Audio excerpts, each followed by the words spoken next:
સાબરકાંઠા જિલ્લામાં વધુ એક પોન્ઝી સ્કીમનો પર્દાફાશ। હિંમતનગરની એઆઈ કન્સલ્ટન્સી પેઢીએ રોકાણકારોને ઠગ્યા છે।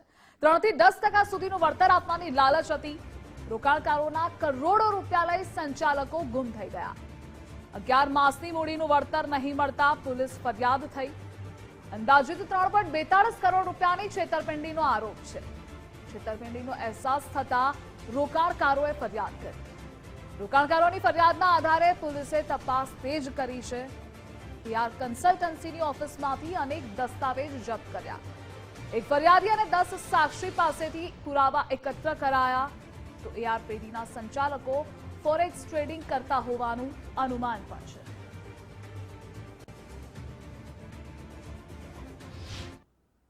એઆર કન્સ્ટ્રક્શન ફાઇનાન્સ કંપની છે જે પ્રથમની અંદર આવેલી છે, જે ફાઇનાન્સની અંદર મારું 17 લાખ રૂપિયાનું રોકાણ કરેલું, જે રોકાણ હું 11 મહિનાથી પુષ્પરાજ છે, ભરત છે, પરમાર જોડે મેં રોકાણ કરેલું। એમની જોડે વારંવાર રજૂઆત કરી મેં કે ભાઈ મારું પેમેન્ટનું શું છે, કોઈ રિવ્યુ આપો, મને પેમેન્ટની જરૂર છે।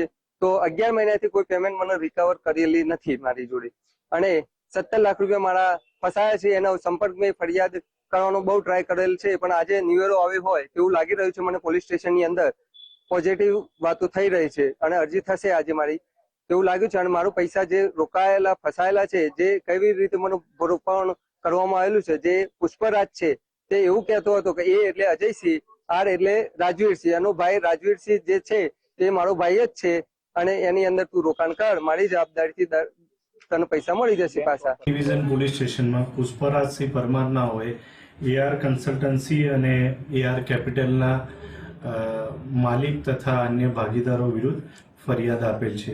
એ ફરિયાદ એવી છે કે રાષ્ટ્રીયકૃત બેંકો અને નાણાકીય સંસ્થાઓ કરતાં ઊંચા વળતરની લાલચ આપી અને વિશ્વાસ કરાવી રોકાણકારોના પૈસા રોકેલા, જેમાં 3 થી 10% જેટલું ઊંચું વળતર એમ લોકોને મળશે તેવી હકીકત માટે જાહેરાતો આપી, સોશિયલ મીડિયા ઉપર પ્રચાર કરી જે હાલના આરોપીઓ છે એ લોકોએ જાહેરાતો આપેલી।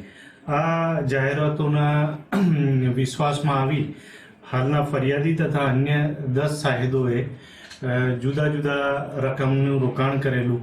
આ કુલ રકમ 3,42,91,000 રૂપિયા થાય છે, અને એ જે ફરિયાદી અને અન્ય સાયદો છે એમને સાવ સામાન્ય વળતર આપેલું શરૂઆતના તબક્કામાં, અને ત્યારબાદ કોઈ પણ પ્રકારનું વળતર આપેલું નહીં। અને જ્યારે પણ આ ફરિયાદી તથા સાયદો એમની પાસે પોતાના વળતરની માંગણી કરતા હતા ત્યારે કોઈને કોઈ બહાના આપી એમને વળતર આપેલ નથી। સાબરકાંઠા જિલ્લો જાણે કે પોન્જી સ્કીમનું હમ બની ચૂક્યું એમ તેમ અલગ અલગ એજન્સીઓ છે જે કન્સલ્ટન્સી નામે લોકોના રૂપિયા લેતા હતા, મોટી મોટી જાહેરાતો કરતા હતા। 3 થી 10% જેટલું ઊંચું વ્યાજ આપવામાં આવવાની જાહેરાતો જે કરવામાં આવતી, ત્યારબાદ લોકો પણ અહીંયા પૈસા ઇન્વેસ્ટ કરતા હતા કે લોકોને 3 થી 10% જેટલું વ્યાજ મળતું હતું, ત્યારે લોકો અહીંયા પોતે ઇન્વેસ્ટ કરતા હતા। ત્યારે બીજેએમનો જ્યારથી કેસ થયો હતો ત્યારથી આ એઆર કન્સલ્ટન્સી જે આવેલી છે તેને પણ તાળા જોવા મળી રહ્યા હતા। અનેકવાર જે રોકાણકારો છે તેમના દ્વારા ફરિયાદ છે તે કરવામાં આવી હતી, ત્યારે પોલીસ દ્વારા પણ ફરિયાદ લેવામાં ન આવી। ત્યારે આજે એક ફરિયાદ પોલીસ દ્વારા લેવામાં આવી છે। હિંમતનગર એ ડિવિઝન પોલીસ સ્ટેશન ખાતે એક રોકાણકારની ફરિયાદ છે લેવામાં આવી છે। અન્ય જે રોકાણકારો છે તે પણ પોતાની ફરિયાદ નોંધાવવા માટે પોલીસ સ્ટેશન ધક્કા ખાઈ રહ્યા હતા, પરંતુ અત્યારે એક ફરિયાદને આધારે પોલીસ દ્વારા તપાસનો ધમધમાટ છે તે શરૂ કરી દેવામાં આવ્યો છે।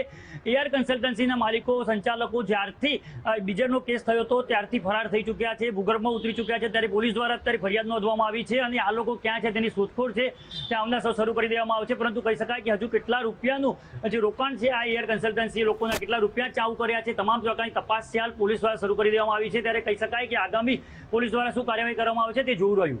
યશ ઉપાધ્યાય, ગુજરાત ફર્સ્ટ, સાબરકાંઠા, હિંમતનગર।